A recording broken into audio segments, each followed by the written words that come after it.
Today, I'm going to talk about blending the young chickens in with the older chickens of the flock and making it one big, gigantic flock. Let's go.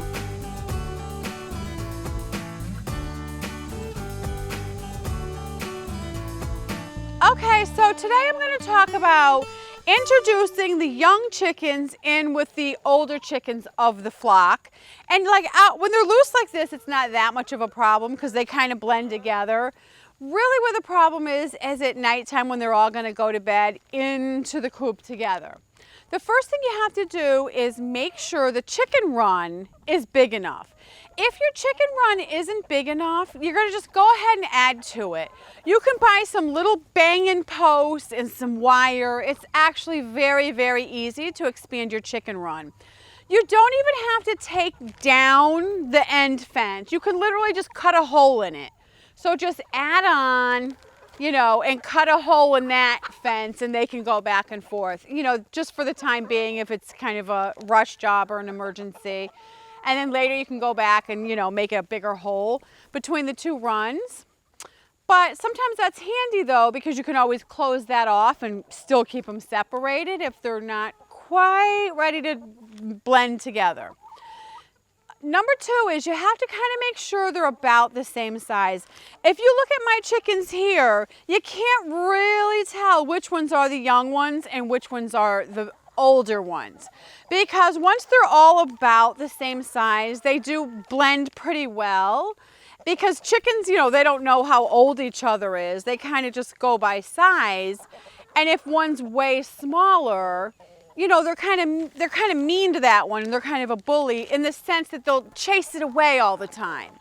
And then it's always being chased, so it gets all stressed out and kind of doesn't eat enough, kind of doesn't drink enough. I have some hens. Well, they're not really hens yet, but they're little. They're like a couple, maybe 8 to 10 weeks old. I can't remember exactly because I lose track of time. But what I want to do is open the flip coop and let them out today. And what I hope happens is they integrate into my big flock over there. You can see them. And then tonight, maybe they'll go to bed with them in the big coop. So we'll see how it goes. If not, we'll just keep doing that, letting them out every day until they get used to each other. Except for that adorable little rooster over there. But what I'm going to do is let them all out together. We're going to open this right here. And then we'll leave this open. I'm going to get some food real quick. And call the others. Tick, tick, tick, tick, tick, tick, tick. It's a meet and greet. We're arranging a meet and greet. Tick, tick, tick, tick, tick, tick, tick. Here they come. They're about the same size.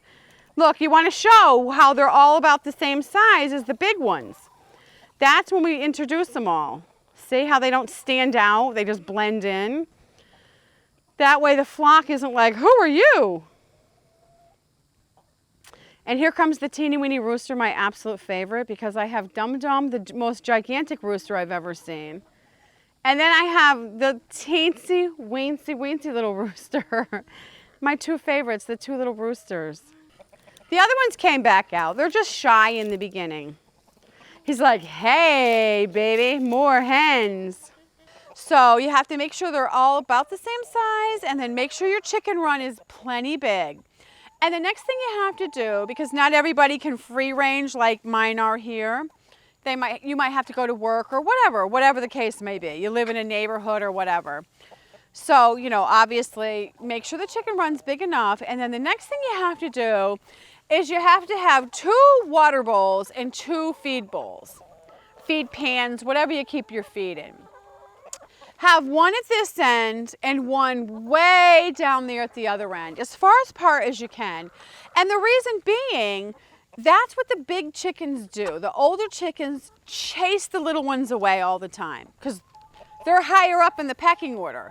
They're the boss. So they're like, if there's food, they're like, get, and then the little ones will run away. That's what happens. So when you have a food bowl and a water bowl on each end, it's just assures that everybody's going to get food and water without dying of thirst and stuff, especially in the hot summer. So that's very important to do. And what I'll do, just to make double, triple sure, is I'll just throw extra feed just on the ground anywhere in there.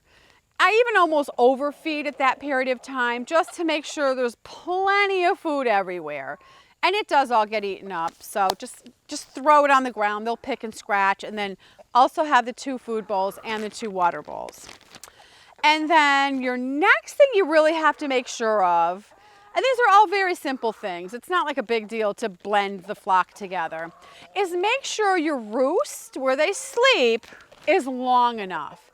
If your hen house is a long hen house, but it's not very wide, make sure you have the roost going the long way. Because you can just see all these chickens and imagine when they're all in bed how long of a roost they need to line up on there. What happens is if there's not enough room up there, the older ones keep knocking the younger ones down to the ground. So it'll just be like this ruckus of a lot of that you just saw. Chasing, biting, knocking them down, and just kind of a stressful situation. Because what you really want everybody to get a good night's sleep. That just keeps everybody healthy, no problems develop, stress problems develop, and all that kind of stuff. So that's really what you want to do. And if your roost isn't big enough and it can't hold them all, you're just going to have to build another one. You're going to have 2, you know, and just leave them like 2 feet apart, you know, 1.5 feet, 2 feet apart.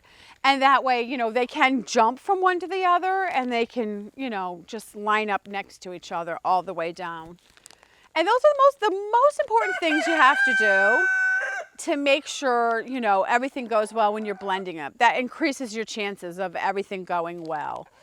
And then if you just see one that's really getting picked on, it's starting to miss feathers, it has a sore spot, you're just going to have to pull that one out and put it in its own little cage until it completely heals. You can't put it back in there with a red spot or they'll just instantly start pecking that again. That one just might need to be a little more mature, a little older. We had that problem with Hey, one of ours. We would pull her out, let her mature for a while, put her back in, same thing. We just had to keep doing that until finally that chicken got old enough to like get in there and get along with everybody. She was kind of a pain in the butt, but we still loved her enough that we just kept doing it because we didn't want everybody to beat her up and like, you know, make sores on her and stuff. So we just did it. All these little feathered pigs ate all the bread, but I have another little piggy over here that I have to go give a snack to. Little, hey Neil, you want a cookie? All his little white bristles fall out, and the new ones I can just barely see him start growing. You want a cookie? Look at your big teeth, they're so big, Neil. You like your cookie Mommy gives you?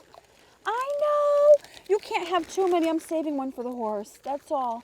You can't have too many cookies, little chubby.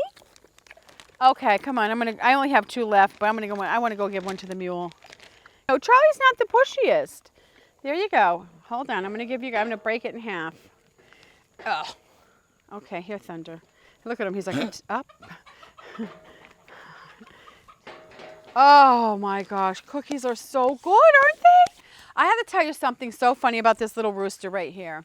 I will come out on the phone I will come out on the porch to talk on the phone, and that little bantam rooster sees me and hears me and runs to the porch, jumps up on the banister, and just starts cock-a-doodle-doing non-stop.